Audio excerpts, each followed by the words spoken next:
ഭയപ്പെടുത്തി കഴിഞ്ഞാൽ ഒരു സമൂഹത്തെ ഇല്ലായ്മ ചെയ്യാം, ആത്മവിശ്വാസം കെടുത്തി കളയാം, തകർത്തു കളയാം, അവരുടെ ഐഡന്റിറ്റി നശിപ്പിച്ചു കളയാം. അവർ പിന്നെ ക്രിയാത്മകമായി ക്രിയേറ്റിവിറ്റി ഉണ്ടാവില്ല. മുന്നോട്ട് പേടി കുടുങ്ങിയാൽ പിന്നെ മനുഷ്യനൊന്നും ചെയ്യാൻ പറ്റില്ലല്ലോ. പേടിച്ചു കഴിഞ്ഞാൽ പിന്നെ എന്താ ചെയ്യാം? അപ്പൊ പേടിപ്പിക്കുക എന്നുള്ളത് അത് വളരെ കുടിലമായ തന്ത്രമാണ്. ഇന്ന് കേരളത്തിലും ഇന്ത്യ രാജ്യത്തും നമ്മെ ശത്രുക്കൾ പേടിപ്പിച്ചുകൊണ്ടിരിക്കുകയാണ്.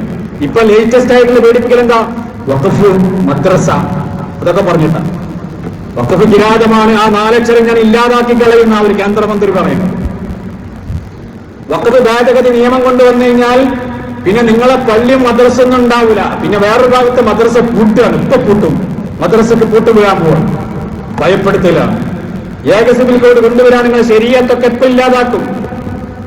പൗരത്വ ബില്ല് കൊണ്ടുവരികയാണ്, നിങ്ങളുടെ മുഴുവൻ അസ്തിത്വവും നിങ്ങളുടെ പൗരത്വവും ഇല്ലാതെയാക്കാൻ പോവാണ്. പേടിപ്പെടുത്തലുകളാണ്. ഭയപ്പെടുത്തി കീഴ്പ്പെടുത്താനുള്ള ശ്രമങ്ങൾ നടന്നുകൊണ്ടിരിക്കുക. പേടിപ്പിച്ചിട്ട് കീഴ്പ്പെടുത്താം. പക്ഷവും പേടിക്കണമെന്ന് പറയാം, ഭയപ്പെടണമെന്ന് പറയാം. എന്തായാലും മുഅ്മിനിന്റെ പ്രതികരണം? എന്നാ ഞങ്ങൾ പേടിച്ചോളാം, ഞങ്ങൾ പഞ്ചപുച്ചമടക്കി വാചാനിച്ച് യമന്മാരുടെ മുമ്പിൽ ഞങ്ങൾ കുമ്പസരിച്ചോളാം എന്നാണോ? അല്ല. ഹസ്ബുനല്ലാഹു വനിഅമൽ വകീൽ. നിങ്ങളെ സൃഷ്ടിച്ച, ഞങ്ങളെ സൃഷ്ടിച്ച, നിങ്ങളുടെ അധികാരം നിലനിർത്തുന്ന, നിങ്ങളുടെ ആയുധ ശക്തിയെ നിലനിർത്തുന്ന സർവശക്തനും സർവജ്ഞനും സർവാധിനായകനും ലോക സംരക്ഷകനുമായിട്ടുള്ള പടച്ച തമ്പുരാൻ, ആ പടച്ച തമ്പുരാൻ ഞങ്ങളുടെ കൂടെ. അതുകൊണ്ട് പ്രിയമുള്ളവരെ, അങ്ങനെയുള്ള എല്ലാ അർത്ഥത്തിലുമുള്ള ഭയപ്പെടുത്തലുകളും ഭീഷണികളും എല്ലാം പ്രവാചകന്മാർക്കുണ്ടായിട്ടുണ്ട്. ആ പ്രവാചകന്മാർക്കുണ്ടായ അത്തരം വൈതരണികളെ, അത്തരം പ്രതിസന്ധികളെ തരണം ചെയ്തുകൊണ്ടല്ലാതെ നിങ്ങൾക്ക് സ്വർഗം നേടാൻ കഴിയൂല എന്ന് പടച്ചോൻ പറയാം. ഹസിബതും അൻ തദ്ഖുലുൽ ജന്ന വലമ്മാ യഅതികും മതലുൽ ലദീന ഖലൂ മിൻ ഖബ്ലികും മസ്സത്തുഹുൽ ബഅ്സാ വൽ ളർറാ വസുൽസിലൂ ഹത്താ യഖൂല റസൂലു വല്ലദീന ആമനൂ മഅഹു മതാ നസ്റുല്ലാഹ് അലാ ഇന്ന നസ്റല്ലാഹി ഖരീബ്. അല്ലാഹു സുബ്ഹാനഹു വ തആല പറയാണ്, ഹസിബതും, നിങ്ങൾ വിചാരിച്ചോ, അൻ തദ്ഖുലുൽ ജന്ന, നിങ്ങൾക്ക് സ്വർഗ്ഗത്തിൽ പ്രവേശിക്കാൻ കഴിയുമെന്ന്.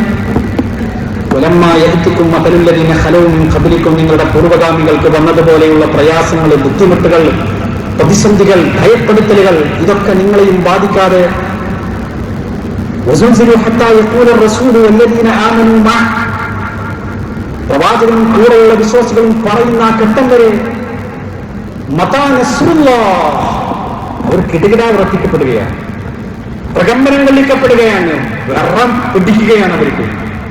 എന്നിട്ട് അവർ ചോദിക്കാം, മതാ നസ്റുല്ലാഹ്, എപ്പോഴാണ് അല്ലാഹുവിന്റെ സഹായം ഉണ്ടാവുക?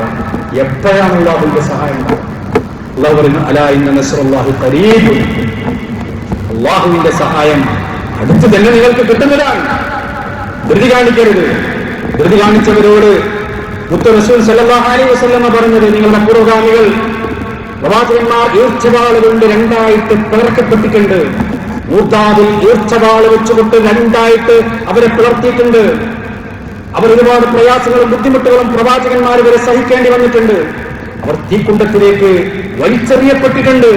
പക്ഷെ അവരൊന്നും പിന്തിരിഞ്ഞിട്ടില്ല, പതറിയിട്ടില്ല. നിശ്ചയദാർഢ്യത്തോടുകൂടി അവരുടെ ചിന്തയും വാക്കും എന്തായിരുന്നു? ഇന്നാ ലില്ലാഹി വ ഇന്നാ ഇലൈഹി റാജിഊൻ. നമ്മൾ അല്ലാഹുവിനുള്ളവരാണ്, നമ്മൾ ആ അല്ലാഹുവിലേക്ക് മടങ്ങിപ്പോകേണ്ടവരാണ്.